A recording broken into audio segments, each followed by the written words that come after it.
And what does that mean for the next generation people who are just trying to live their lives in, in the best ways that we can, um, without it being diluted to a proxy war between the democratic machine, again, which has its issues, but also throughout history has, served its role in representation and getting more black and brown folks into the political pipeline. Black and brown folks who have never left the pipeline and have been in that pipeline for 50, 60 years and don't know how to step down, which has led to this movement of reformers, of progressives, of leftists, of the rise of the Democratic Socialists of America, who have seen a Democratic Party who has failed for a variety of reasons, but still failed time and time again. And so I don't necessarily think it's about ideology, or if it's DSA versus Democrats, or this is really about Daria Zila versus Esquiat. I think this is really a coming to not just New York, but America, of how can we each build a life where we can live a life that's comfortable, where we're not struggling to pay rent, where we don't have to work 3 jobs just to pay the bills, where our kids can play and go to school in neighborhoods that aren't next to brownfields, right? Just basic things that are still issues because the party apparatus for... Hello, everyone. Welcome back to The Trade-Off. I'm your host, Rosalind Smith. Every election season, we're reminded to vote. We hear about turnout, polls, campaigns, candidates. But what happens after Election Day? How do communities build influence, hold leaders accountable, and turn civic participation into lasting power? Today's guest has spent much of her career helping people answer those very questions. Joining me today is Nayela Amaru, a leader whose work spans military service, grassroots organizing, public policy, coalition building, and civic engagement. Throughout her career, she has focused on helping communities move beyond moments of political participation towards sustained involvement in the decisions that shape their lives. And with New York's primary election approaching, and voting rights, democracy reform, and community accountability continuing to dominate national conversations, I couldn't think of a better person to help us unpack what meaningful civic engagement actually looks like. Today, we'll talk about the difference between voting and governing power, what communities should be paying attention to heading into the primary, and how coalitions create change, and what everyday people can do to make an impact long after campaign signs come down. So, Nayela, thank you so much for being here today. And wait a minute, where are you repping? Because I'm in the Bronx. Where are you? I am repping the village of Harlem. Always, although I do hail from my beloved city, the city of Atlanta. I've been a proud New Yorker for the past 16 years, and proud to have called Harlem home since my first day as a New Yorker. Well, I love that, and I feel like after 16 years, you've definitely earned your stripes. I feel like anywhere you sow, and when I think of all the work that you do, you have like sown into community, then that's where home is for you. I see that New York is a state of mind. So I feel like I was a New Yorker my first day because just the energy of the people and the community, I knew that I was home my first day as a New Yorker. So I think like New York is a state of mind. But yes, once I managed to figure out, I think the bus routes and the MTA systems, and I knew like the tricks that went to, how to navigate on the weekends, I feel that was my own personal metric test of when I could call myself a New Yorker. I think New York has helped me get my steps in. And sometimes Yes. I get cautious, like, oh my goodness, if I ever leave, will I walk as much? Yeah, no. Probably not. But okay. So let's start with help people understand something. What is the difference between, okay, I'm voting, and governing power? Because I think we're beating the drum about, hey, everyone has to vote. And so I feel that the time that we're in, everything that has occurred with the current administration, and even some of the things that we are facing locally, people know that they have to vote, right? But we want more than that. We want people to be informed about how this actually works. Absolutely. So I think a few things. One, that question ties into 2 points I think are really important to make clear to folks, no matter where they are in their advocacy or civic engagement journey. Is one, understanding the gap that exists between voting and showing up on election day, and what sustained civic engagement actually is. And then how sustained civic engagement, leads to how people understand what actual influence is, which is the part of governing power that we're trying to build. So first and foremost, voting is incredibly important, but voting is the floor, right? It's the minimum entry point and not the finish line. And I think sometimes we're taught to go vote, go vote, go vote. And then once we pull the lever, we cast our ballots or we slip the paper ballots into the machine, that we've done our duty. And to a large degree, yes, we have, but also to the point that you raised, what does accountability look like beyond showing up on a random Tuesday in November? We're now here in New York. We have early voting where you can, show up and vote at a designated early polling site up to 7 days before actual election day. To be clear, the world of politics does not stop or begin on election night, right? There are decisions that are made in budget hearings, which decide which agencies get much money, who is the beneficiary of those funding allocations. There are legislative conversations that are happening in legislative committee rooms at your local municipality or at the state, right? That you may or may not be able to see on TV. And so the through line is that the communities that show up on election night have influence, but only on election night, right? Through an electoral lens. But the communities that stay engaged in the off years and after election night, those are the communities that build power, right? And that's what leads us to this reality that there's an entire infrastructure of how political decisions are made that happen not on election night, but between elections. And that's the gap that most people don't really understand exists. And that's intentional by design. And so I want to move very quickly into unpacking, how do we build political influence? Like, what is it and how do we build it? Most people think that influence politically is about access, when I would argue, based off of my experiences across the spectrum, that it's really about leverage, right? Who can mobilize people, who can deliver what people are asking for, and who has the power and the capacity to apply that political pressure, right? They're not disconnected. They're very much integrated to one another. And so a really important part of that is understanding the relationships that we have as constituents with our elected officials does matter. However, those relationships without accountability are really just a fancy way of saying that you have, a network. And so the governing power that comes through influence isn't built, again, just on election night. It's built in the off season, right? When there isn't an election. It's when you're doing the work of showing up and continuing to have conversations with the decision makers that help shape what's possible in terms of funding that comes to your communities, in terms of legislation that impacts, your community, however you choose to define it, for better or for worse. And so this is really where I want to lean into this concept and practice of accountability in the reality that elections matter, voting matters, 110%. But if you show up and turn out, if you live in a neighborhood that has a high turnout, but that high turnout without any follow-up conversations with the elected officials, then it's just a blank check. You've given political power to someone with no strings attached, right? And so then accountability becomes our responsibility as private citizens, as community residents, in terms of what are the people that you gave the power to really talking about? Well, you don't know unless you're in conversation with them, right? And so one of the things I've learned from my experiences as executive director of the Black, Latino, and Asian Caucus is that role is primarily about aligning budget and legislative priorities for council members that represent their respective districts, right? But who I'm in conversation with are the people who show up and are really pushing towards accountability for me and I, as well as the caucus members. And so I think what I want to land the plane with to this first question, I think, is understanding the different parts of government and our role as not just as citizens, but as residents, right? In terms of showing up and voting as a bare minimum, but really leaning into our responsibility and educating ourselves on the issues that most impact us, our communities, and our families,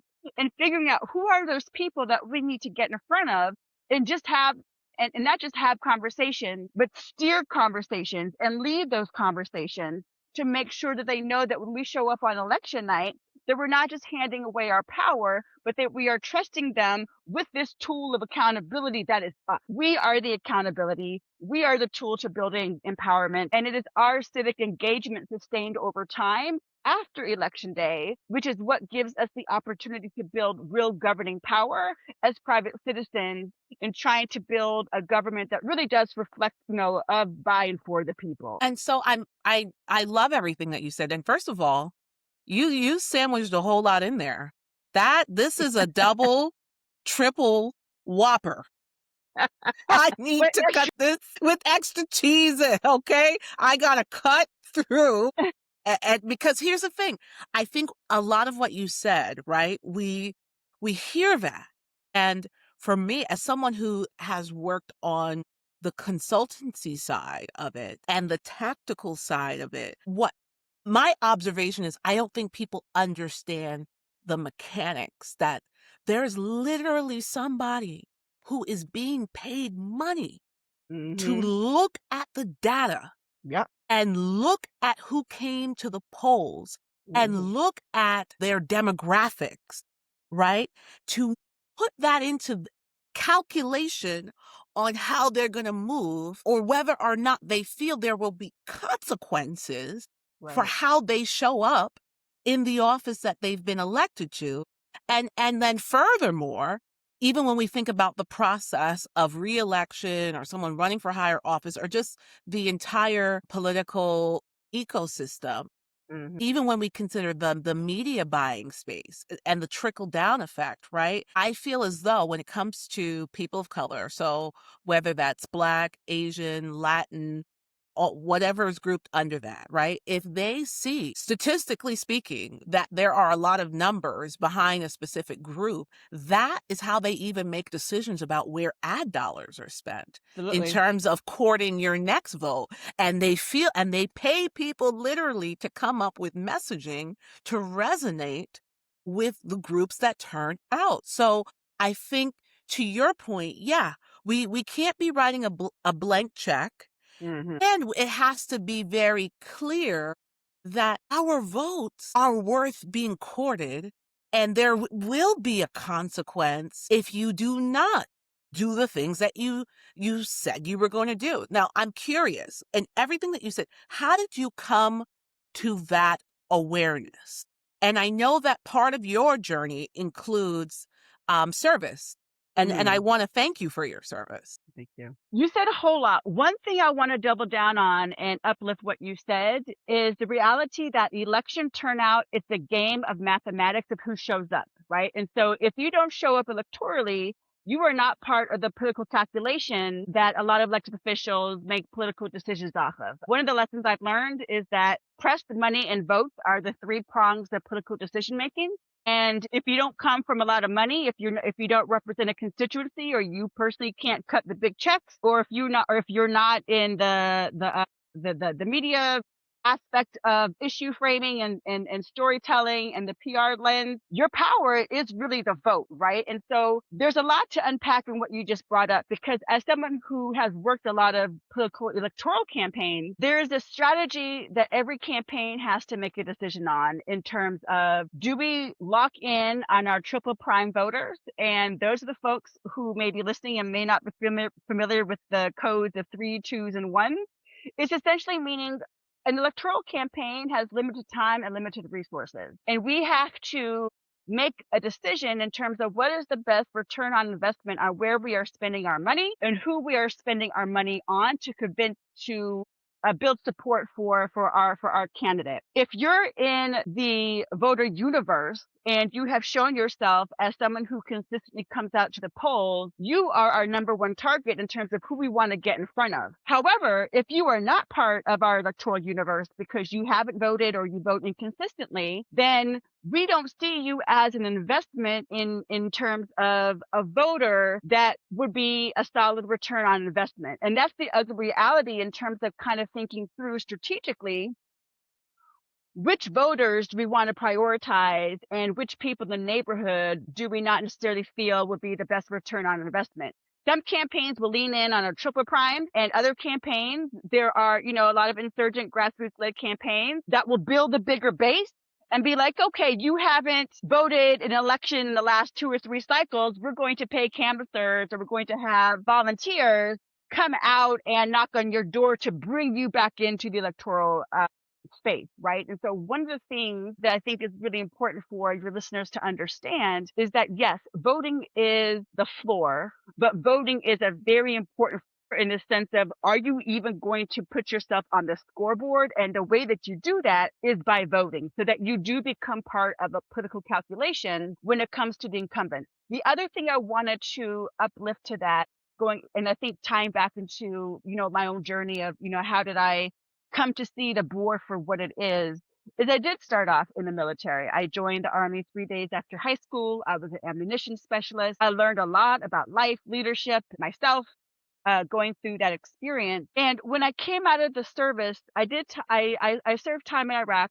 I was a 55 robber ammunition specialist. And I found that a lot of the skills that I learned in the military, ironically, or perhaps not ironically, have trained me very well to navigate advocacy, policy, and politics. My first job out of the military was essentially being a tenant organizer, organizing tenants for housing justice. And that experience showed me that I should always challenge myself to think about the concept of impact. And while I loved my work as an organizer, I absolutely adored bringing people on this journey, knocking on someone's door and changing their mind frame from government is this abstract big black box, something that happens to me, into walking with them on this journey and unpacking that abstract institution and showing people that government is made of people, and those people make up institutions, and those people make up processes, and those people make up systems that can change. But they can change only if you, as a private citizen or resident of this community, are willing to engage in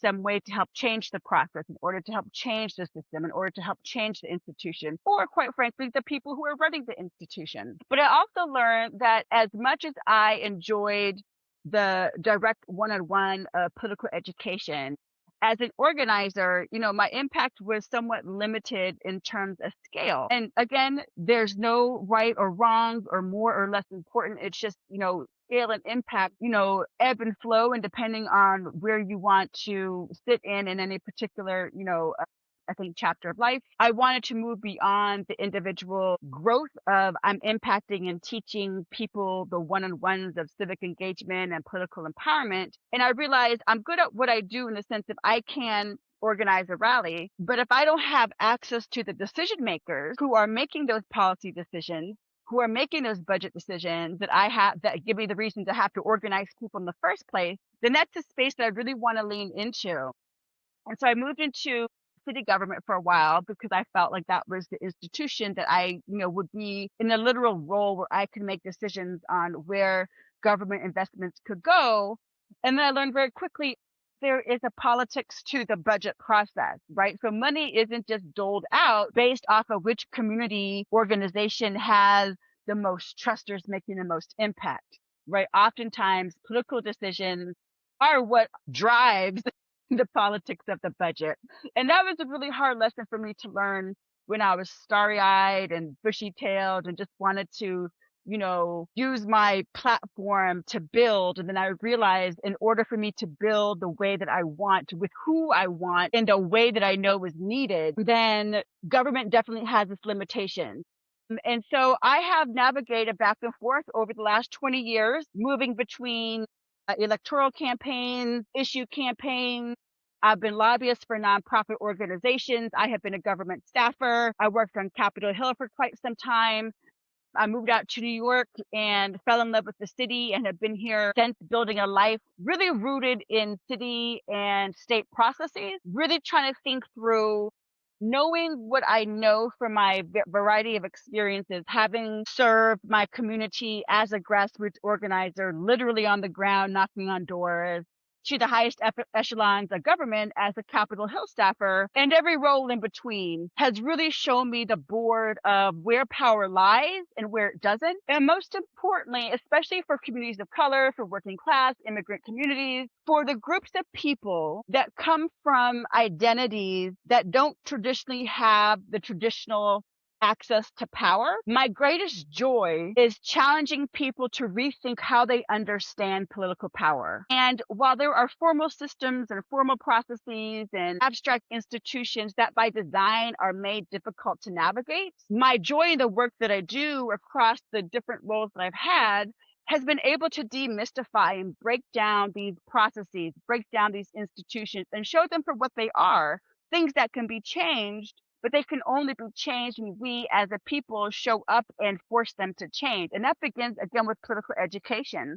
It begins with thinking through, maybe I don't have the traditional access to power because I don't come from a certain zip code or I don't come from a certain background. But we as a people have always been very, quite frankly, geniuses at, making a way out of no way, right? Of like, let's look at who we have within our communities. Let's look at the talent and skills that we have on the block. And let's figure out how we can create coalitions or organizations or volunteer-led campaign to challenge the status quo. And to me, again, these are lessons I've learned about power and unpacking my own understanding of power, which has changed and evolved over time, right? As an organizer, political power to me was being able to organize a press rally and put out a negative press hit against an elected official that wasn't doing right.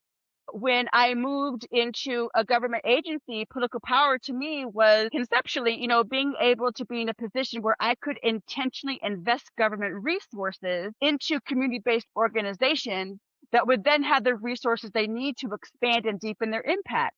When I was the Capitol Hill staffer, political power was being able to build a coalition of colleagues and using information as needed from a staffer lens. When I was executive director of the Black Latino Asian Caucus here in New York, power to me was again finding and building bridges between the needs of the community-based organizations with the priorities of the caucus, right? And so power as we understand it can change and evolve over time depending on the space that we're in. But fundamentally, it's about understanding first and foremost that we have it. And too often we realize we don't think that we have it, or we give it away too quickly. And so just to land this plane, again, identifying those opportunities for us as communities that do not have that traditional access to power is that when we come together and we choose to redefine power together, when we build it together, collectively is when we do have that ability to build governing influence and finally be able to be in spaces and in rooms and positions where we can have the investments and resources that our communities need when we act together collectively. Yes, as you were speaking, I was visualizing the various spaces that you have been in, and concurrently I thought about my own journey and experience is that yes, we talk about community and collective power and accountability and responsibility. And I think there are many in the space that want to do good. However, and I don't know if this is true for you, but as I've navigated different roles, whether that was private sector, public sector, electoral, consulting spaces, right? There are people and groups and cliques that are more committed maybe to the status quo Mm. than they are to the actual task at hand. And that has frustrated me. And as I was listening to you and some of the things you were saying that you've done, I know that even in spaces where we think that we're all on the same team and want the same thing, if you're actually about the work, there's a level of dislike and issues that come up in the process of getting the work done. So there's macro political, but Mhm. then it's once I'm in this position and I think that I'm excited and I can do so much, it's looking at, well, where am I as an individual on the chessboard in the whatever ecosystem that I'm in, and how effective am I going to be with some of these players that they talk a really good game. But when it comes time to execute and deliver for the community, they behave in ways that seem contradictory to what they, Yep. espouse. So, Yep. how have you navigated through those situations? And for us as a community, like, okay, there's voting, right? And there's elected offices, and then there's appointed offices, and then there are task force and all these other things. So for the community, how do we hold the system accountable? Or what is it going to take to get some of these rotten apples? Like, how do we just get them out the way so the people who actually want to do the good work can do their work? That's a word, because you ain't told one lie. One of the most frustrating aspects of my work in advocacy is, and it's not just nonprofits, although nonprofits I would say are a perfect example of nonprofits that were created to solve a problem, become the problem itself, right? And then when there's an opportunity to push, leadership of said nonprofits don't want to push because they don't want to lose their invitations to the holiday party at the Gracie Mansions, or they don't want to lose access to whomever is in the executive chambers. And so it's an unfortunate reality that you have a lot of community-based organizations, more so on the nonprofit side, that have the C3 status, that are the perpetrators of this unfortunate practice of claiming to say that we want to dissolve poverty or do XYZ, have fantastic mission statements on their website, but do everything to protect their own power, to protect their own access. And that's a very ugly reality of navigating how to build social change. The way that I've come to navigate that is know who those players are, right? And you will learn very quickly when you put an idea out saying, let's try XYZ.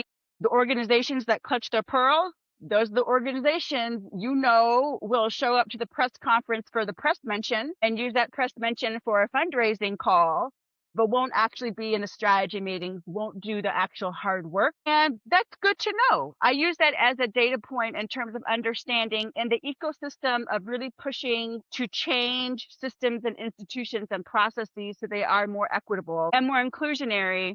The organizations that feel that they have to protect the status quo are not ever going to do that willingly. And so that's kind of oftentimes you'll see this tension between oftentimes 100-year-old legacy institutions, right, that have fancy galas once a year, but actually in terms of on the ground work is somewhat limited.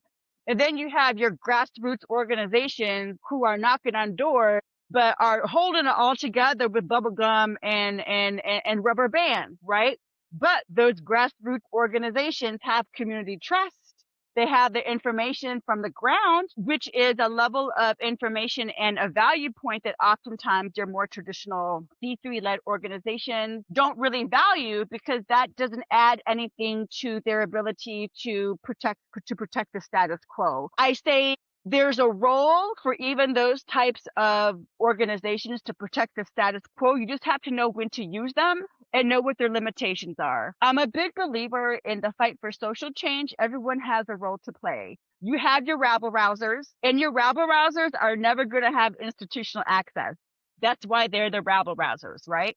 The folks who have institutional access are never going to sign on to a letter that, calls an elected official out, again, because their priority is protecting their access. With that said, if they're going to protect your access, the least they could do is set up a meeting so that we could have a conversation, right? And so kind of thinking through what are the roles that the different organizations in the ecosystem can play. Some, organizations have the power of media, right? If they say they're going to do something, it's very easy for media to show up at their press conference, which is really hard for a lot of community-based organizations to get, right? And so kind of thinking through what is the contribution and the liability for each of the organizations that are sharing this work with you, whether it is a true commitment to the work or if it's a superficial commitment to the work, right? It's important to know where each organization is. And I think that whenever I think that's part of the human condition for the more traditional organizations. I think it's part of the human condition that people want to protect their access. I don't agree with it. And I think that that's just a part of understanding why people are in this work. And again, they are tools that you can tap into when appropriate, but also know that they're never going to be your champion and use their access to really change anything. And so I think the more that we're able to kind of understand the ecosystem and learn which organizations and learn which people are really about it and ready to throw down for the cause, and which are more tepid and are really just there to like get their logo on a website, which happens oftentimes, but are not really committed to the work. It's good to know that, and to kind of, as you're building out your game plan, to know this organization is going to show up at the press conference and that's it. This other organization, they're going to be knocking on doors. They're going to be mobilizing, phone banks. They're going to be really, throwing in, in terms of political pressure. And the truth is that we need all of it, right? We need the folks with institutional access, and we need the folks who are not afraid to ruffle some feathers, because that's the only way that we are really going to be able to challenge the status quo strategically and in the long run. Thank you so much for saying that, because I have found myself to get upset, and that is because I care so deeply, and there are people connected to me that care so deeply. And when Right. you really do care, it's a blessing and a curse, right? Mm-hmm. But when you take the framework that you just provided, there's a level of objectivity that enables you to navigate and say, okay, wait a minute, what's Yep. my goal? Yep. Yep. Yep. What's my goal? Let me draft my roadmap. Let me take the sting out of it. Let me take the indignation and morality out of it, because, there's a part of me in my spirit that is like, no, I'm gonna cast this out, and I'm gonna tell this. And it's like, okay, all right, sister. All right, sit down. But to your point, it requires a multitude of strategies Mm-hmm. to achieve progress, right? Yep. And so I guess there's room for everybody.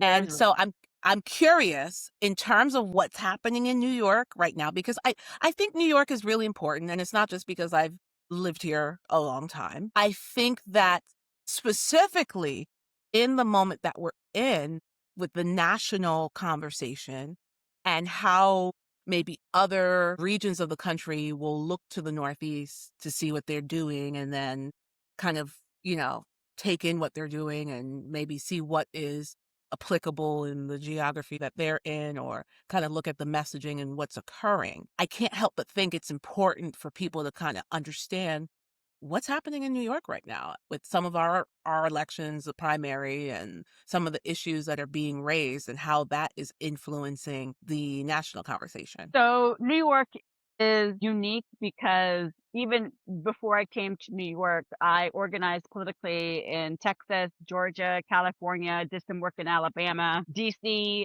and now New York.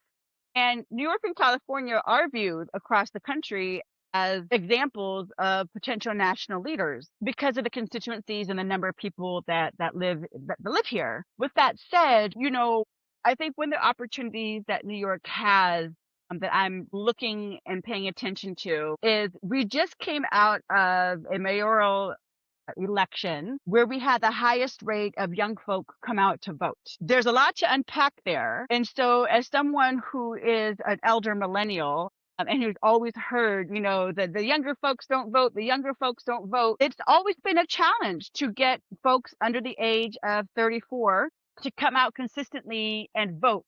And there's a lot of reasons for that, right? Some of which touched on the topics that we've already discussed. People don't understand the power that's in their vote, or they vote, and oftentimes things don't change because change takes time, right? And so people will Right. vote and they're mad because something didn't get done in 6 months. Well, people have been fighting for this for a long time. And that goes back to political education and understanding the processes of government. And government is very slow by design, because if things were able to change very quickly, then we would have a lot of instability. With that said, there's a lot of opportunity, I think, for New York to show its leadership and show its strength, quite frankly, in how we choose to engage continuously the folks who have not traditionally been a part of the electoral base, starting with younger folks, and also through a racial lens. Just to name it, the Black electorate has been moving out of New York, right? And so there's this broader conversation in terms of what does Black political power look like 5 years from now or 10 years from now in New York, when a lot of folks have been moving out due to the cost of living, all the things, right? And so what has made New York for so long being it's been the center of so much diversity, particularly to the city, more so than the state. What does New York City look like in terms of political power? Is there going to be any type of change, any type of transition in terms of folks who have been considered the machine, right? Is the machine breaking down? If it is that good or bad? And is it good or bad and for whom, right? Because for every winner, there's a loser. For every loser, there's a winner, right? And so there's layers to this when we're talking about generations, when we're talking through the racial lens, especially when we're talking through the class lens of what does New York City provide and what is the story that we are telling the rest of the nation in terms of this next generation of building political power. Wow. I have to catch my breath because that was another whopper. I'm getting fat. With I cheese. am my calorie excess at the moment because especially when you start talking about the machine, Lord have mercy. Yes. Yes. Yes. Because we could talk about races, like specific electoral races congressionally. There's a lot to unpack, and I'm happy to lean into it because who wins reflects who has power and who's priority. And Can't help listen, myself. I can't help my. Are you in District 13? I am in District 13. I can't help it. And I want to preface, I did not know that before we started recording this, okay? It came up in the process of this conversation and us flowing. There's a lot to unpack. Right, especially for those who don't understand or may not understand like the significance of that. District 13 for a very long time, well, maybe 3 decades, had a black, more than 3 decades, maybe a black congressional member, right? Mhm. And then there was I think there was a bit of a redistricting, and then the Mhm. electorate changed a little bit, and Mhm. then the representation shifted to Dominican Mhm. congressional member. Mhm. And now there is a challenge, and I'm just curious, and I'm just curious on just what you generally think about that particular race that's happening right now, and some of the conversation about when do we know that it's time for a change of guard. And I'm not saying that it is a time. What I am asking is how do we know, and what are some of the signs? Because we've seen some other things, like for example, up in the Bronx, I know that when AOC kind of Mhm. rose to Congress, there had been an incumbent that was there for a long time and that comfortably had their machine Yep. working for them Yep. to bring out that, dedicated amount of voters to stay in. So I'm just curious, what are you looking for in this race and just your general thoughts? So my brain is going into it's doing gold award-winning Olympic gymnastic flips because there's so many different directions to go into that. I want to say first and foremost to the audience, just for some level setting, the issue of Congressional 13 and some other high priority, high visible races go back to this fundamental question of thinking through what does political representation mean? And here in Harlem, for the last 40, 45 years, we've had Black representation because Harlem was the home of the Renaissance. It was Black power. It was Black electorate. It was Black folks building power in a country that historically didn't give a damn about them, but we were able to build our ecosystem within our businesses, within our political apparatus, where Black folks had power. And for a variety of reasons, as time marched on and people left, the demographic shifted. The representative who was supposed to represent the Black community ran against Adriana Espaillat, who was the current Congress member. And so it became this proxy war between Latino power versus Black power and Black power law, right? And there were some feelings about that, right? What does a Harlem look like when we no longer have a Black representative? With that said, Adriana Espaillat does represent the machine in the sense that, like, he was a state senator.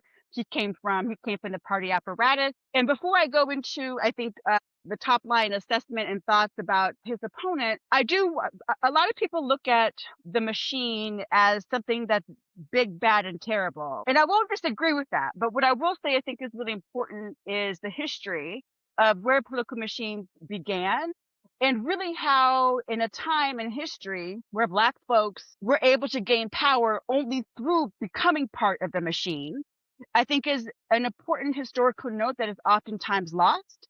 And so you have a lot of Black folk who are in the positions they are in because they were part of the machine, because there was nowhere else for them to go and build power, because it's called white supremacy and racism here in America. And so the political machine and the Democratic Party was a place where they were welcomed and able again to build power and to gain positions and titles that gave them influence to make these decisions. So I just want to say that just for some record setting in terms of the machine has evolved and it is what it is, but I do think it's important to acknowledge there was a point in time where the only way that you could build political power was by becoming a member of your political club, which was a part of the machine, right? Again, because of the history of America, Black folks were not allowed to build power in any other way. With that said, when we're talking about the challenger, and you'll see this similar, I think, what's the word, dynamic in other places. Harlem has changed. It's less than 50% Black now, right? I think we're at 47 or 48% Black. A lot of new folks, specifically white folk, have come in. A lot of younger folks have come in. So it's no longer the old Harlem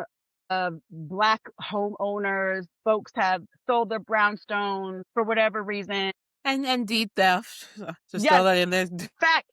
Yeah, Yes. Yes, absolutely. Just saying. All the things. And so then you have, I don't want to mispronounce her name, Daria Zila? I think so. I don't want to that's how it looks. That's how it looks when you read the paper and all that. That's how it looks. Yes. I'm not quite sure on the pronunciation, but she's an Afro-Latina, right? And she represents Democratic Socialists of America. So she is not a Democrat. She is very much against the democratic machine. And the way that I look at it through this with her and other incumbents is there's levels to this, right? Of you can be an Afro-Latina and you can check off the diversity boxes. But when you look at the community that she's coming from and representing, which is DSA, it's majority white and middle class. Right. And so it's never a simple equation of she's Afro-Latina, therefore she will represent issues important to the Afro-Latino community, because that's not her base.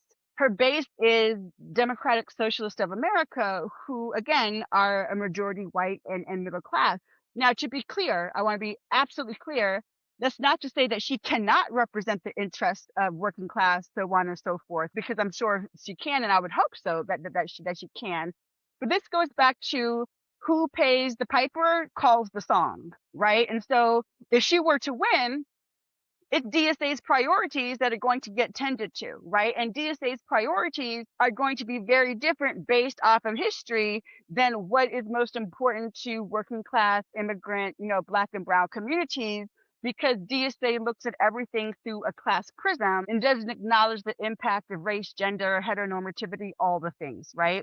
And so it becomes this, again, going back to that broader question of what does political representation mean if we have someone who looks like us, but their priorities are based off of constituency that is not of us, right? And there's levels to unpack in that, right? And so I think right now in District 13 and in a few other races, it becomes this proxy war that has been really oversimplified in my mind, because it doesn't mean just because you look like my uncle, you have my best interest, because all your skin folk ain't your kinfolk. And we have come on now, we have Black and brown elected officials who have been in office for years and ain't a damn thing changed. And so when we're talking about what does political representation mean, that's a really difficult, emotionally, psychologically, and electorally difficult question to unpack, because it forces us to think through, if a white man has my best interest at heart more so than someone who looks like my auntie,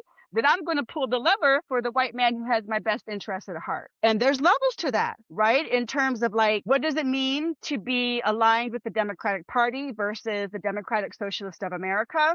I think there are a lot of key differences, but ultimately, when I'm walking down my street, I see my bodegas closing one by one, right? I'm I'm just trying to make sure that I can pay Con Edison, pay my landlord, pay my bills, and maybe have a comfortable, way of living. And so I think sometimes we get too stuck into it's necessarily about ideology or about who the actual representative is in terms of descriptive representation, where I think most people just want someone who can deliver, which goes back to the earlier part of our conversation, whether I am meeting with someone who is a white man or someone who looks like my auntie. I want to know, are you going to bring home the bacon to my district? Right? That's my number one priority. But there's also this generational lens that I've come to become familiar with in my work of I am a generation where I am privileged in a lot of ways to be able to consider that as an option, whereas older generation will vote for it's the reality that racial politics is the oldest organizing tool, right? Because there was a time when there wasn't any of us in office, right? And so there is that loyalty that we have to our own to support if someone who does not come from our ilk comes to potentially challenge you. Right. And so there's so many layers to this. I don't have a necessary specific answer to your question other than District 13, I think, really represents this point of time of not just in New York, but possibly the country of what does it look like to know when to step down? When do dynasties die out? Should they? And if they do, how? And what does that mean for the next generation of people who are just trying to live their lives in the best ways that we can without it being diluted to a proxy war between the democratic machine, again, which has its issues, but also throughout history has, served its role in representation and getting more Black and brown folks into a political pipeline. Black and brown folks who have never left the pipeline and have been in that pipeline for 50, 60 years and don't know how to step down, which has led to this movement of reformers, of progressives, of leftists, of the rise of the Democratic Socialists of America, who have seen a Democratic Party who has failed for a variety of reasons, but still failed time and time again. And so I don't necessarily think it's about ideology or if it's DSA versus Democrats or this is really about Daria Zila versus Espiat. I think this is really a coming to not just New York, but America of how can we each build a life where we can live a life that's comfortable, where we're not struggling to pay rent, where we don't Exactly. have to work 3 jobs just to pay the bill, where our kids can play and go to school in neighborhoods that aren't next to brownfield, right? Just basic things that are still issues because the party apparatus, for a variety of reasons that we've discussed, have failed time and time again. And people are tired. And so all that to say, I'll land the plane by saying it goes back to us asking ourselves, what does political representation mean to me as an individual?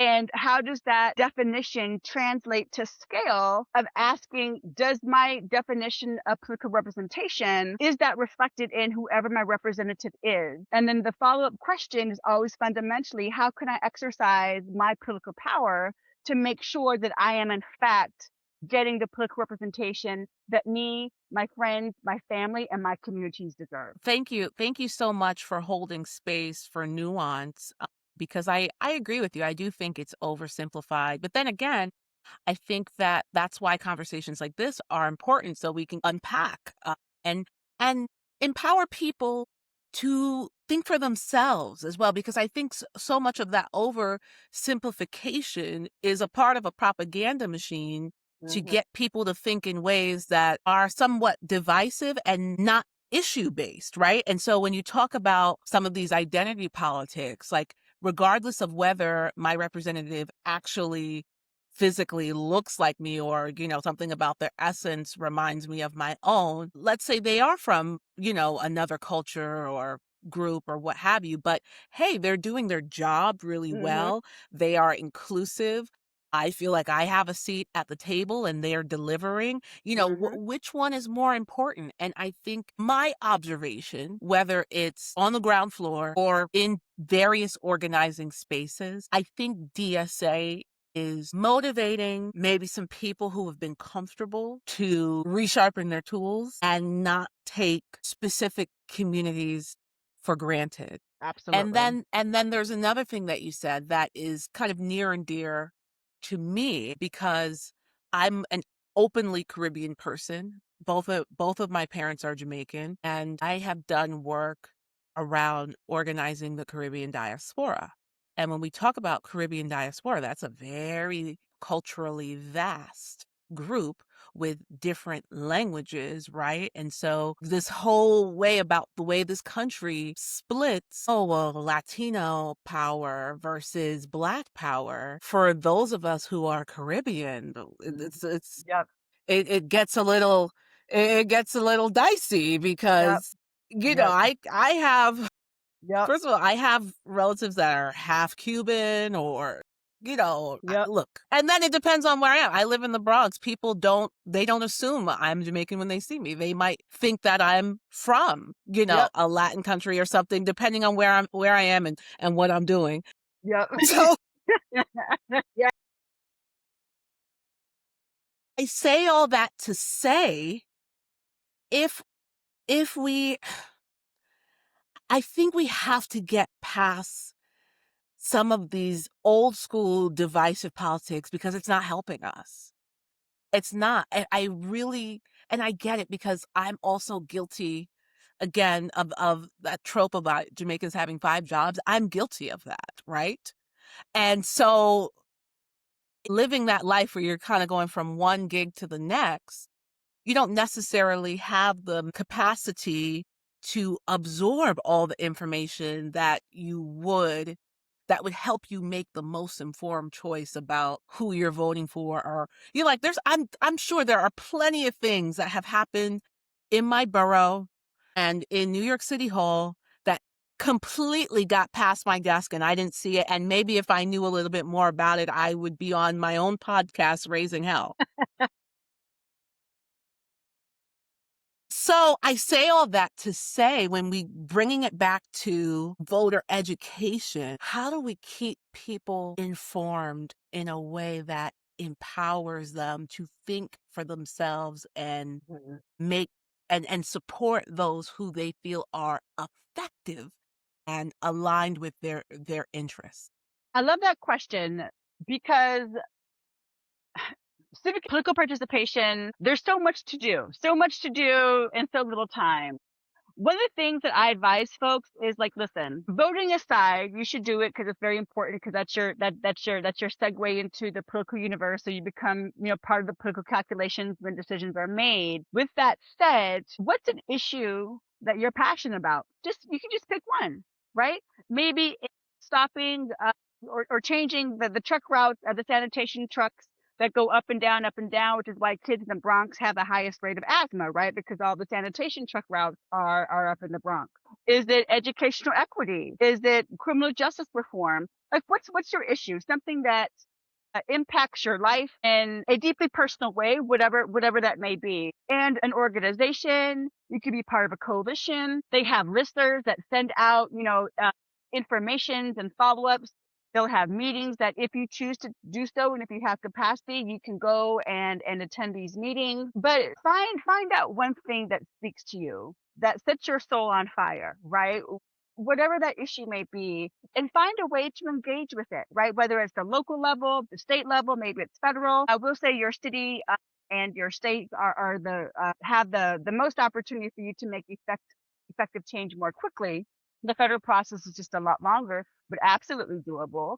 But if you're able to find that issue that, again, really speaks to you, you're going to be able to want to be engaged and updated on the information that is about that issue that impacts you. And again, if you have capacity, go to meetings. You'll meet new people. And if you have even more capacity, maybe you'll be able to go to a few meetings with elected officials or go up to Albany if the issue is a state level. I think the most important type of advocacy is the advocacy that you're going to do, right? And it's not so much about, committing 30 hours a week to do advocacy. It's the simple everyday things that you can do that, again, continue to educate you, continue to engage you. If you go to a meeting, bring a friend, right?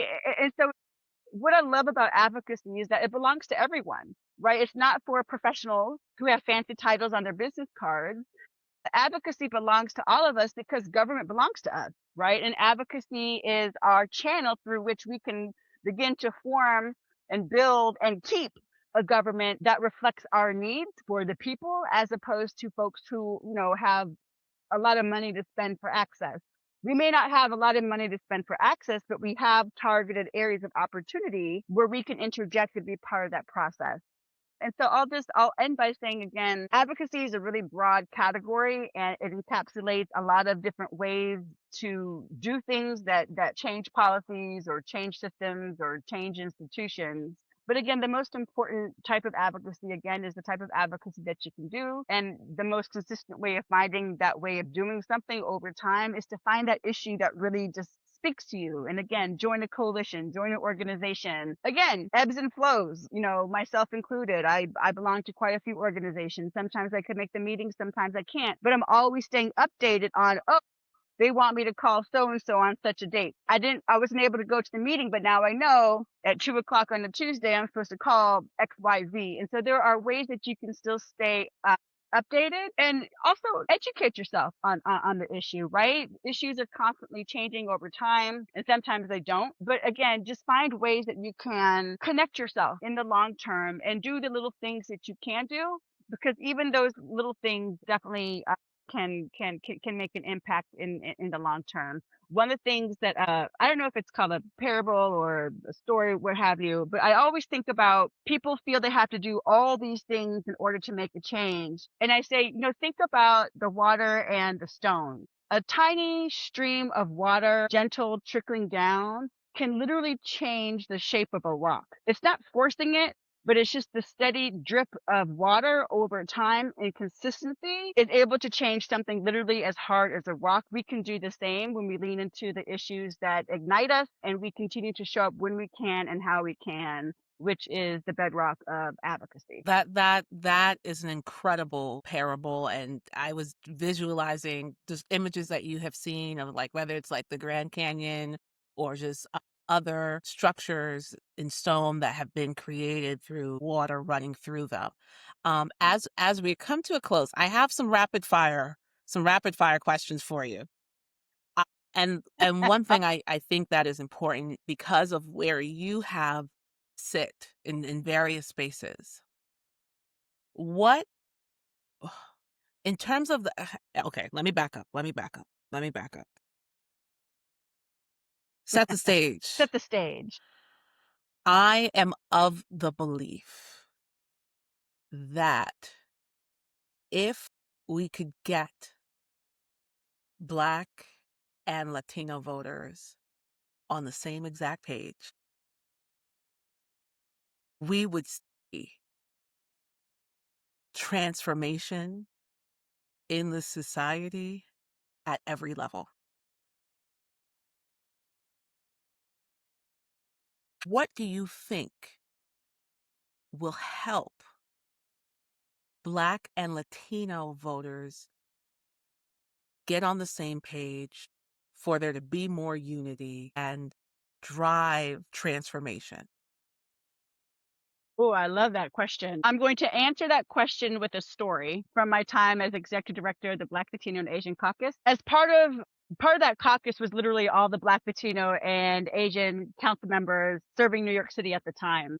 And I remember thinking how exciting it would be to be able to, again, help drive and help shape coordinate the legislative and budget priorities of the caucus. And I had this realization where we have the titles Black, Latino, and Asian, but there's a lot that goes under the title Black and Latino and Asian. So I think there's a built-in assumption that Black, Latino, and Asians would share the same goals, and even if we had the same goals, we would all have the same idea of how to achieve that goal. And in my caucus at the time, I had, I'll use their names because I've shared this story before. I had a Fernando Cabrera and I had an Antonio Reynoso, who are both Dominican council members at the time. And I remember thinking how peculiar and ironic it is that I have two Dominican council members who cannot possibly be on further ends of the spectrum, but yet here they are together, both Dominican men, and both council members representing different boroughs, of course. But that's the challenge, right?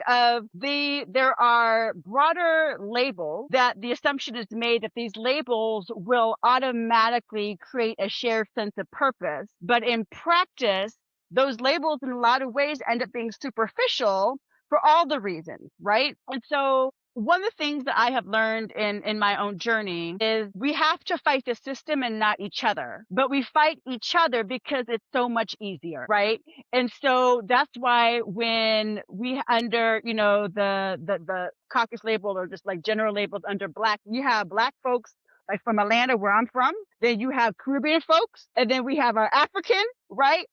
Three different histories, three different experiences of American history in particular, three different lenses of how to navigate an America through three different immigration experiences, perceptions of white society. Same thing with the Latino community. I learned very quickly moving to New York, it's Dominican and Puerto Ricans. And then when Dominicans outnumber the Puerto Ricans, it was a really big deal. And so there are levels of we are given bucket that we are dropped into. And the hope is that those buckets would make us work together. But again, in reality, we nitpick and we fight amongst each other as opposed to fighting the very systems and institutions that forced us into the bucket together. With that said, as long as we continue the approach of fighting each other, we're never going to win. Right. And it's as simple as that. We have to build an understanding. This goes through political education. You have to build the will, which also goes back to political empowerment and finding those fighters, right? The folks who are not going to sell out because they want an invitation to the holiday party at Gracie Mansion, but they're willing to risk that to do what's right by the people, right? And that goes back to mentorship and support, because that's what leads us to, if we as Black and brown folks and all the subtitles that fall underneath them were to have a laser focus on dismantling the system, which would then dismantle the institution, then there would be no stopping us, right? But it's by design that we are forced to fight one another as opposed to focusing on what is the goal that we want for our people. How do we work together collaboratively? We don't have to agree on everything because we're not, right? But what is the goal that we want to get to together? And then how can we pool our community's resources, our talents, our wealth of knowledge of, when we pool together, we can absolutely shake it up. But again, by design, it's so much easier to point the finger at each other to say, you are the reason that I don't have access to A, B, and C. You are the reason why my community is X, Y, and Z. But I share your vision. I share your belief that if we were to come together, we would be unstoppable. It is unfortunately the design of the system and society that it just makes it easier to fight each other as opposed to fighting the actual system and the people who created the system and sustain it. And next additional nuance, oftentimes we replicate those systems of oppression ourselves. But that's another podcast we're not ready for. We've had 2 massive Whoppers. Now that was just an extra large smoothie. So I'm chasing the Whoppers with sugar and dairy. Listen. Wow. Yeah. I have to sit with that one. I recognize you only come to that realization through having sober experiences and being in situations where you thought you could effectuate change, and then you run into all these obstacles, some of which are a lot of them are actually produced by other people, right? And so as we close, I would love to hear what gives you hope and how listeners can support the work that you're doing and some of the organizations that you think that we should know about and also support.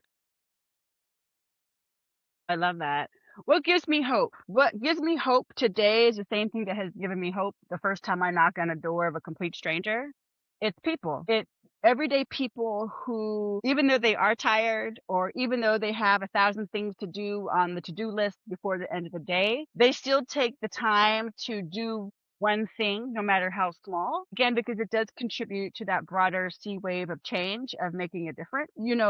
There are so many people whose names we will never know, whose faces you will never see on television, You won't see their names printed in, the newspaper, but they show up and they do this work every day, right? Sometimes full time as a chosen profession, oftentimes just as something that they do because they care that much about the community. And sometimes again, it's more intermittent. It comes in spurts here and there when they can, and all of that is just as important. As the next. And so everyday people give me hope, right? I love what I do.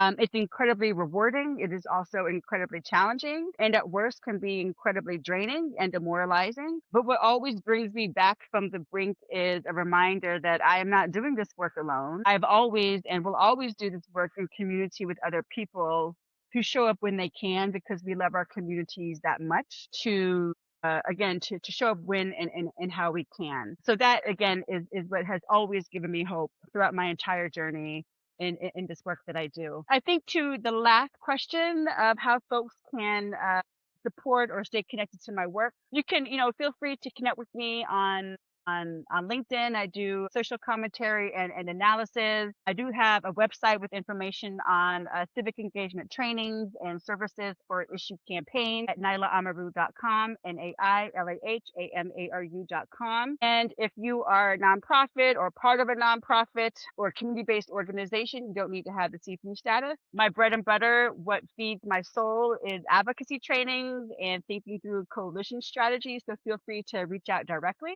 And there are a lot of organizations that I've been a part of that do this work year round.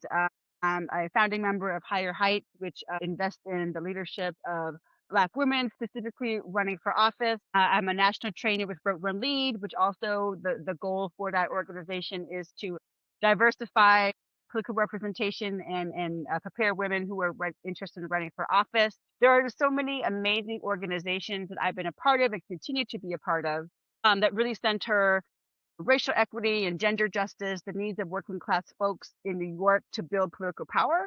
And I encourage the listeners to again think about what is that issue that sets your soul on fire? What is that issue that really speaks to you? That even on your hardest days, if someone mentions this issue or something about it, it sparks you. And that's very telling because that's a beginning point for you to think through what are the organizations or coalitions that you can be a part of so that you can also contribute your time and your talent and your treasure using this issue as a channel in your own journey of building governing power. Thank you for being here today, all of the work that you do.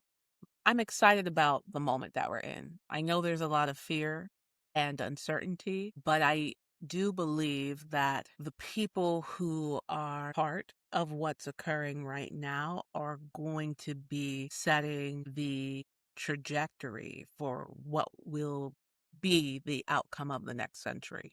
I think that that's the moment we're in. We're in a very defining moment. Absolutely. Fundamentally, I agree with you. We are at a turning point in where we, as the people, right, have this opportunity to either protect democracy and its systems as is and still continue to work on making them more inclusionary. And also at the same time, reimagine what we haven't been able to realize, right, is this democracy experiment is just that. It's an experiment. It was predicated on this vision of what it could be. And all of us has a role in making a contribution to making sure that we are in fact a part of American government because government belongs to us. And again, fundamentally, I believe what drives me in this work is that we have the power of the people, and it is through the power of the people that we will able to effectuate change when we continue to show up, challenge the status quo, and lean into the strengths of ourselves individually and build collectively the strength of our communities and our neighborhood, again, to reimagine what democracy and what American government and what society can really look like